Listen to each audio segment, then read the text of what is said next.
አሸናፊው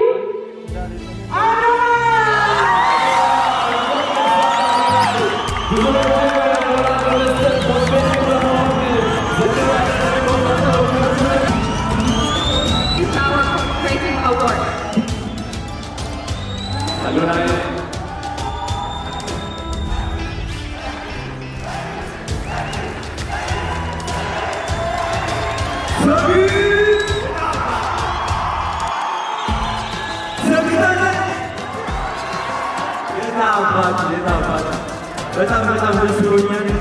ዛሬ ረጅም ነው ስንቶኛል ማርያም። እሺ ችግር የለውም ግን እንላለን። ሞቲቬሽናል ስፒከር ማለት ምን ማለት ነው? አይ ቲንክ ሞቲቬሽናል ስፒከር ማለት ዝም ብሎ ተነስቶ ይህን ካላደረግ ይህን ካልሆንክ የሚል ሰው አይደለም። ሞቲቬሽናል ስፒኪንግ ማለት እውነተኛ መሆን ነው። የውስጥህን ድክመት ማካፈል ነው። ከብዙ ሰዎች ጋር መመሳሰል ነው። እኔ ደግሞ ብዙዎቻችሁ ታውቁኛላችሁ በጥንካሬ ብቻ ሳይሆን በድክመቴም ራሱ ማለት ነው። እና ሀቀኛ ሰው በላይ ማንም ሞቲቬሽናል ስፒከር የለም።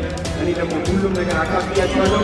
ከዚህ በላይ ገና እናካፍላለን፣ እንሰግጣለን፣ እንመልሳለን። አሎና የራሱ ቪዲዮ